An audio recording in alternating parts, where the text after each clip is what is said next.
adalah Suzuki R3 Suzuki Sport FF. Nama yang panjang banget ya. Nah, jadi ini adalah varian baru yang paling tingginya dari Suzuki R3 di Indonesia. Nah, tapi bedanya apa aja sih si R3 Suzuki Sport FF ini kalau dibandingin sama R3 biasa atau kalau dibandingin sama R3 Suzuki Sport yang biasa? Buat detailnya, simak di 10 hal yang pertama ketahui dari Suzuki R3 Suzuki Sport FF.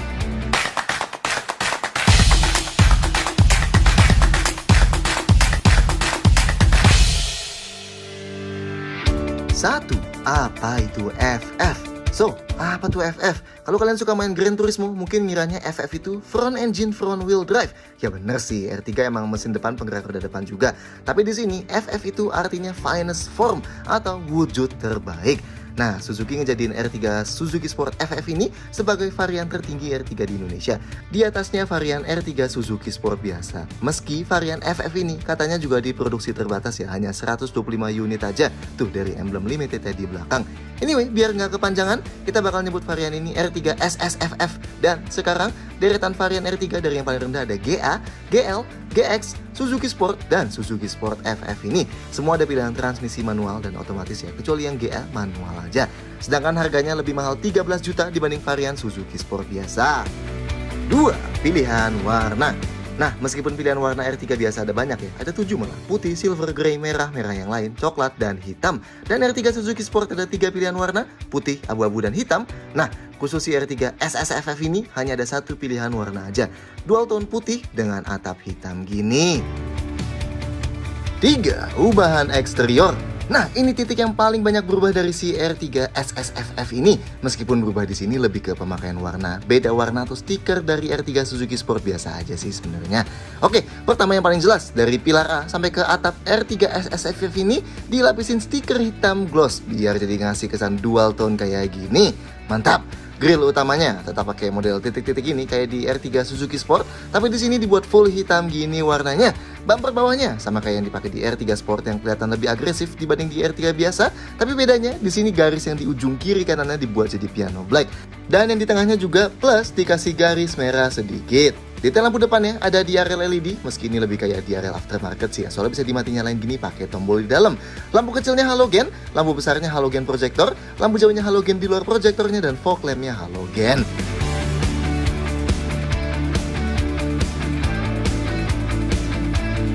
Sampingnya kayak depannya sih persis sebenarnya sama yang R3 Suzuki Sport, tapi dapat beberapa tempelan gitu. Misalnya side skirt Suzuki Sportnya di tengahnya ditambahin warna hitam dan ada garis merahnya gini.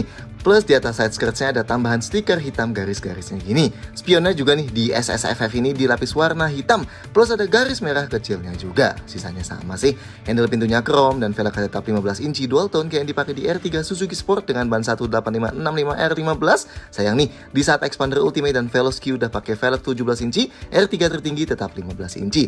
Belakangnya sekali lagi sama kayak depan dan sampingnya, tetap pakai body kit dari R3 Suzuki Sport tapi warnanya dibedain. Spoiler Suzuki Sportnya kalau tadinya cuma bawahnya yang hitam gloss, di sini dibuat full hitam biar kelihatan nyambung sama atapnya yang hitam tadi.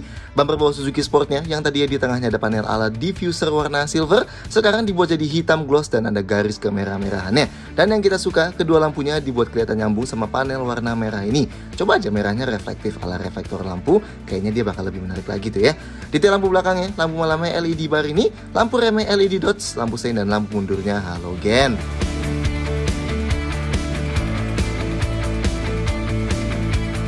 4. Interior jok jahitan merah. Ubahan di dalam lebih minim lagi sih dibanding luarnya. Masih ala R3 Suzuki Sport banget yang pakai warna dashboard dan jok hitam dan berplafon beige. Yang beda cuma di bahan joknya ini aja.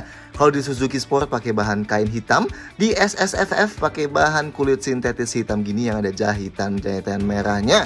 Bahan kulit sintetis gini sebenarnya bukan selera kita sih, tapi lumayan banget buat yang takut kalau bocah-bocahnya numpain minuman sembarangan di jok mobil dan jadinya nggak perlu pasang sarung abal-abal lagi. Baris keduanya juga tetap ada jahitan-jahitan gini ya, dan kita lupa entah sejak kapan Suzuki adain lagi armrest tengah ini buat jok baris kedua. Dan ini bukan buat varian ini aja, tapi buat GL, GX, dan Suzuki Sport biasa juga dapat. Baris ketiga pun masih ada jahitan-jahitan merahnya loh. Sisanya di dalam sama persis kecuali spion itu dan head unit yang bakal kita jelasin di nomor setelah ini. Dari dashboard yang masih pakai model garis lurus memanjang dengan model ventilasi AC sisi penumpang depan yang kelihatan kayak bersambung ke tengah itu, panel ala kayu gloss yang luar biasa besar itu di depan, dan door trimnya yang depan dapat panel ala kayu itu juga yang panjang plus bahan kain di tengah dan sandaran tangannya. Sedangkan yang pintu belakang meski masih dapat bahan kain juga, tapi dia nggak ada panel-panel kayunya kayak di depannya. Setirnya udah dilapis kulit kayak gini lingkarnya, dan uniknya bahan kayu-kayunya juga ada nih di bawah setirnya. Detail yang di dalam buat pegangan tangan plafon yang baris paling depan udah dikasih di sisi penumpang depan, yang driver nggak ada. Di baris kedua udah dikasih di kiri kanan yang bisa dilipat-lipat gini, tapi dua-duanya nggak ada gantungan bajunya ya. Yang baris ketiga udah ada pegangannya juga, tapi masih fix modelnya alias nggak bisa dilipat. Sun visornya sangat disayangkan, masih sederhana banget nih, super tipis, dan yang sisi driver bahkan nggak ada kaca atau card holdernya sama sekali. Yang penumpang cuma ada kacanya aja tapi nggak ada tutupnya. Sedangkan buat lampu kabin ada satu di depan halogen dan satu lagi di tengah sini halogen juga. Soal rasa duduk atau konfigurasi joknya nanti di nomor 7 ya. 5. E-mirror. Meski soal fitur emang jadi yang paling sedikit dibanding kompetitor kecuali Mobilio, tapi R3 SSFF tetap dapat fitur yang dibanggain di XL7 nih, Smart E-mirror atau kaca spion tengah yang bisa jadi layar buat ngasih lihat belakang mobil. Fungsi utamanya sih buat ngasih sudut pandang lebih lebar dibanding kaca spion yang normal ya. Plus nggak kehalangan sama kepala-kepala yang duduk di belakang dan headrest jok. Secara gambar ini kan diambil dari kamera di luar ya. Yang uniknya dia pakai kamera yang beda loh sama kamera mundur. Nih kamera yang sebelah kanan sini yang ada tulisan HDR Digital Rearview Mirror. Ini bisa dijadiin kaca spion biasa kok kapanpun kalau kita pencet yang tengah ini. Atau lebih keren lagi, kita bisa switch ganti ke kamera yang depan. Ya sini juga punya kamera buat yang depan. Spion ini sekaligus ngerekam semua footage dari kamera belakang dan depan yang bisa kalian play videonya langsung dari spion sini, atau bisa juga copy filenya dari SD card di atas. Dan kalau kalian jadiin kaca biasa pun ini tetap ngerekam kok, nggak usah khawatir. Kecuali kalian matiin fungsi recordingnya ya. Dan ada beberapa settings lain yang bisa diterang gelapin, naik turunin, standar lah. Lanjut ya, head unitnya layar sentuh 8 inci yang kayak di XL7. Ini nggak eksklusif di SSFF doang sih, Suzuki Sport Standard dan GX sekarang juga jadi dapat head unit ini. Dia cuma ada tombol kapasitif aja di samping kanan, yang bisa diputar standar lah, Bluetooth, video, dan foto dari USB, AUX, dan buat mirroring ke iPhone sama Android pakai Easy Connection. Nih lihat di XL7 yang waktu itu udah kita praktekin lengkap aja. MID-nya sayang banget nggak dibawa yang dari XL7 nih, tetap MID LCD monokrom gini, ada temperatur luarnya, indikator gigi, bawahnya ada odometer, dan paling bawah ada indikator bensin. Tombol yang kiri buat ganti trip A, trip B, tombol yang kanan buat ganti ke sisa jarak berkendara, konsumsi BBM real time, dan rata-rata. Sebenarnya MID ini banyak trik unik sih, misalnya buat ganti satuan konsumsi BBM dan ganti satuan unit temperatur dari Celsius ke Fahrenheit. Dan settings tersembunyi yang kita bisa masuk, caranya dari layar odometer, kita tahan tombol yang sebelah kanan, dan tada, kita bakal masuk ke pengaturan dalam mobilnya, yang isinya clock buat ganti satuan jam, door buat atur kalau buka kunci, pintunya langsung kebuka semua kuncinya, atau pintu driver doang yang kebuka, terus buat atur bunyi pas kunci mobil, terus ada light buat atur one touch triple turn signal, dan security buat mati nyalain shock sensor. Lanjut, depan sebelah kiri sini ada satu power outlet dan sebelahnya ada USB port plus aux input. Di baris kedua ada satu lagi power outlet ya. Nah di paling belakang sayangnya nggak kayak di XL7, nggak ada power outletnya. Setirnya ada tombol kontrol audio di setir dan kontrol Bluetooth-nya juga nih yang di bagian bawahnya. Nggak ada cruise control sayangnya, jadi yang kanan polos saja. Ada passive keyless entry, jadi kalau mobilnya kita kunci, remote-nya bisa tinggal kita kantongin, terus deketin mobilnya dan tinggal klik tombol hitam di handle pintu ini. Nanti pintu sisi driver kebuka, tapi sisi lain masih kekunci. Kalau diklik 2 kali baru kebuka semua. Kayak yang tadi kita bilang, settings ini bisa diganti di MID ya, buat langsung bikin semua kunci pintu kebuka. Dan buat kunci lagi, tinggal klik lagi aja tombol hitamnya. Dan ada juga tombol start stop mesinnya nih. Spion lipat elektrik ada, tapi emang nggak otomatis kelipat pas kunci mobil, harus kita tekan manual ya. Yang unik, cup holder di depan sini nih, ada bypass AC-nya alias pendingin. Jadi kita bisa dinginin minuman langsung dari sini dan bisa ditutup juga kalau nggak mau dinginin. AC-nya dapat auto climate control alias AC otomatis, suhu paling dinginnya 17,5 derajat Celcius dan paling panasnya 32,5 derajat Celcius. Yang artinya ada heaternya. Ada defroster kaca depan juga dan defogger kaca belakang dan mode buat arahin angin ke kaki juga. Malah paling komplit nih di kelasnya AC-nya dia. Ada double blower juga ya yang modelnya nonjol gini. Sisanya lebih standar sih, jendela driver auto up down, switch lampu yang terintegrasi sama switch fog lamp, dan tuas wiper yang wiper depan ada intermittennya tapi masih non variable. 6. Safety cukup aja. Fitur keselamatan di R3 SSFF baru sebenarnya termasuk cukup aja. Ya masih mirip lah kalau dibandingin sama Xpander Ultimate atau kalau sama Mobilio RS. Tapi berasa ketinggalan jauh banget kalau dibandingin sama Avanza baru varian tertinggi atau sama Velocity SS juga. Airbagnya hanya 2 titik aja di depannya. Remnya yang depan, cakram ventilasi dan yang belakang teromol. Tentunya ABS dan EBD juga ada. Dan Stability Control atau kalau di Suzuki disebutnya ESP atau Electronic Stability Program juga ada. Nah, Hill Start Assist atau kalau di Suzuki disebutnya Hill Hold Control juga ada ya, tapi khusus varian Matic aja. Dan ini buat nahan rem beberapa detik pas kaki kita pindah dari pedal rem ke pedal gas pas kita lagi ditanjakan. Sensor parkir belakang ada 2 titik dan ini sewarna mudia. Dan ada tombol buat mati nyalainnya di dalam kabin. Ada kamera mundur juga meski garisnya nggak bisa muter pas kita belokin setirnya. Dan tentunya ada dudukan ISOFIX buat jok bayi di baris kedua. Dan APAR alias alat pemadam api ringan yang ada di bawah jok tengah sini. Kapan nih R3 bakal dipakein fitur safety aktif? 7. Konfigurasi jok. Gak ada ubahan sama sekali ya sama rasa duduk di sini dibanding di R3 Suzuki Sport biasa. Pintu depannya berat banget nih. Oke lah, ngasih kesan premium. Bukannya juga lebar banget ya dan napaknya masih agak rendah jadi gampang masuknya. Posisi duduknya kalau udah diset ke paling rendah termasuk tinggi sih. Visibilitas keluarnya termasuk bagus juga dan kacanya luar biasa besar ya. Pengaturan joknya yang sisi driver slide dan recline dan ketinggiannya bisa dinaik turunin. Sedangkan yang penumpang depan bedanya cuma slide dan recline aja. Oh, dan di sini ruang kepalanya termasuk lega banget ya. Headrestnya bisa dinaik turunin aja, tapi posisinya udah cukup maju. Jadi kepala kita nggak perlu ngedanga kalau nyetir sambil sandaran. Buat sandaran tangan, sayangnya tetap nggak kayak di XL7 yang ada armrest tengahnya. Di sini kosong aja, jadi tangannya berasa gantung gitu. Yang di pintu buat sandaran tangannya dilapis kain gini, jadi lumayan empuk. Seatbeltnya juga sayangnya nggak di-improve nih, nggak bisa dinaik turunin. Setirnya juga sama, cuma bisa dinaik turunin aja. Nggak bisa dimaju mundurin kayak di Xpander dan Avanza baru. Tapi lumayan nih, posisinya dari dashboard termasuk jauh. Sedangkan buat sandarin kaki kiri driver, dikasih gundukan kecil banget dan ada pad plastik kecil buat sandarin kaki kita. Oke, sekarang kita ke belakang. Nah, pintu belakangnya bahkan berasa lebih berat lagi dibanding yang di depan karena ukuran pintunya yang luar biasa panjang ya. Sudut bukanya juga termasuk lebar dan efeknya masuk ke belakang sini jadi gampang banget. Posisi duduk di belakang sini jelas lebih tinggi dibanding di depannya.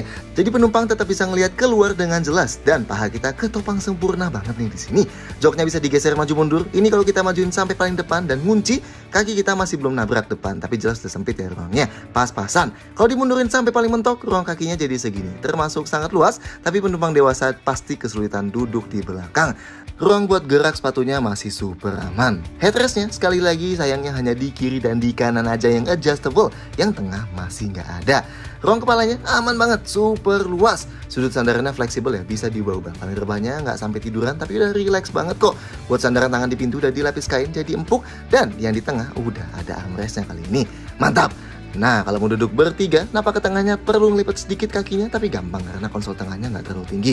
Gundukan di lantai tengahnya juga termasuk sangat rendah. Jadi kalau mau, kaki penumpang yang di tengah bisa stay di tengah aja. Nggak perlu makan ruang kaki di kiri dan di kanan. Dudukannya sedikit lebih tinggi dibanding kiri kanannya, tapi masih termasuk empuk banget. Cuman emang yang sandarannya ini lebih keras ya, karena ada armrestnya tadi. Dan karena nggak ada headrest, jadi kalau orang dewasa mau sandaran, pasti kepalanya ngedanga. Dan seatbeltnya sayangnya cuma 2 titik aja. Oke, sekarang kita ke baris ketiga. Nah, buat ke paling belakang, metode lipat joknya pakai one pull slide. Kalau dari kiri, tinggal tarik tuas di atas ini.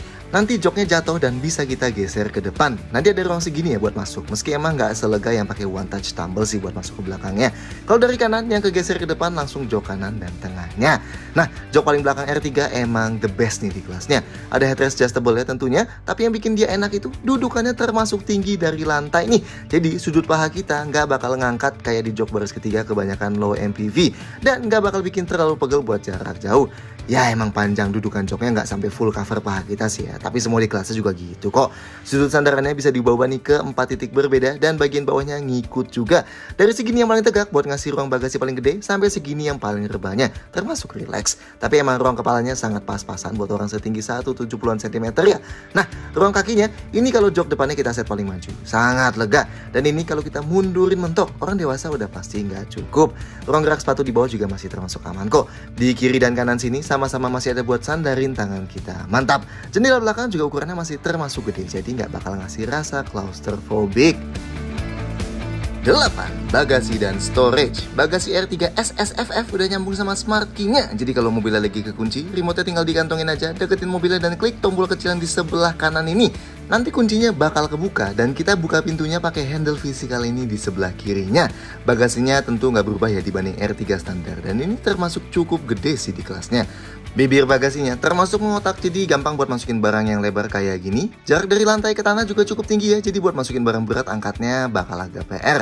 Nah, lantainya super rata nih sama bibirnya, jadi kalau keluarin barang bisa langsung tarik aja, nggak usah diangkat-angkat dulu. Nice. Detail di bagasinya, sebelah kanan sini ada kompartemen toolkit, dongkrak, dan lain-lain, jadi rapi ya. Di kiri nggak ada apa-apa, jadi nggak ada lampunya nih. Nah, di bawah lantai sini ada kompartemen barang yang luar biasa besar, dan lantainya bisa dibuka kiri doang atau kanan doang. Tapi emang lantainya nggak terikat sama bagasinya, jadi bisa kita lepas gitu aja. Di bawah sini ada cover buat ngejatuhin ban serep di bawah mobil. Nah, karena jok paling belakang bisa kita atur sudut terbangnya, jadi kita bisa set nih kalau dibuat paling tegak gini, ruang di bagasi jadi luas banget, tapi ruang penumpang belakang jadi nggak enak. Dan kalau kita set paling rebah, ruang bagasi jadi sempit, tapi ruang penumpangnya lebih proper. Nah, kalau mau luasin kapasitas bagasi, jok paling belakang bisa dilipat pakai konfigurasi 50:50. Jadi kalau kita lipat satu, yang satu masih bisa buat duduk penumpang. Kalau kita buka dua-duanya, nah ruangnya jadi termasuk besar dan lantainya rata nih. Jadi kalau mau dorong barang ke depan, nggak usah diangkat dulu, tinggal digeser aja. Lanjut, kalau mau luasin kapasitasnya lagi, kita harus ke tengah dulu pakai tuas jok yang ada di bawah, dan nanti jok tengahnya bisa dipisah pakai konfigurasi 40:60. Jadi kalau kita lipat yang kiri, di kanan masih bisa buat duduk dua penumpang. Dan kalau udah dilipat semua gini, lantainya jadi termasuk rata banget nih. Jadi kalau mau geser barang ke depan ya tinggal didorong aja. Nice. Dan ini sisa storage di dalam kabin.